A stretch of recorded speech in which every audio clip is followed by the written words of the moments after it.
Senior Washington correspondent Jennifer Wishon joins us with tonight's top story. Jennifer? Well, Jenna, the court's latest term has taught us that not all conservatives are created equally. Instead of a 6-3 divide between the conservative and liberal justices on the court, some of the court's major decisions have shown more of a 3-3-3 divide. I think the most conservative members are Justice Thomas and probably next Justice Gorsuch.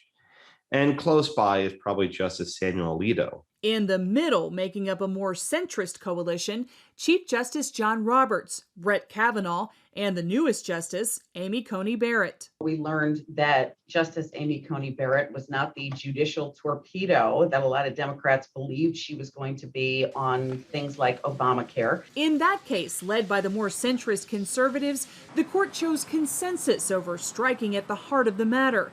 Likewise, in Fulton versus City of Philadelphia, the court ruled unanimously that the city was discriminating against a Catholic foster care agency, but stopped short of addressing the larger issue of religious liberty. That led a frustrated Justice Alito to write, "This decision might as well be written on the dissolving paper sold in magic shops." Their job is to decide whatever case is before them and not create these cockamamie schemes of what will happen in a decade. I think that is a flawed understanding of judicial power.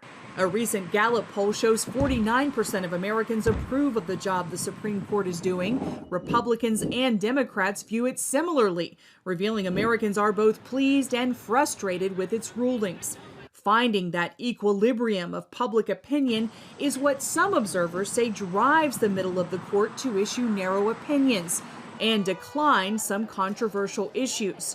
Roberts, Kavanaugh, and Barrett joined the three liberal justices to refuse hearing the case of Barronelle Stutzman, a Washington florist forced to use her art to celebrate a same-sex marriage. Meanwhile, Gorsuch joined the three centrists to block hearing a transgender bathroom case out of Virginia. The court's conservatives, at least 3 or 4 of them, do not want to get bogged down in the transgender issue. I think they want to stay away from it. I think they're hoping it just goes away and just disappears.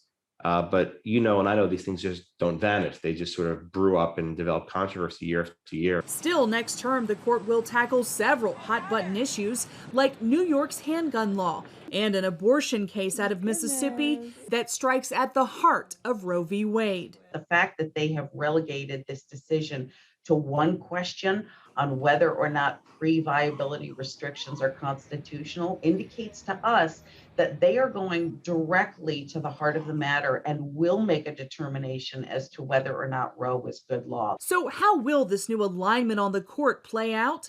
Blackman has a prediction. I don't think there are enough judges with the backbone to do it. We will see. This case out of Mississippi is exactly what pro-life supporters have been hoping to use as a vehicle to overturn the constitutional right to abortion in this country, something that many scholars agree was just terrible case law to begin with. Jenna?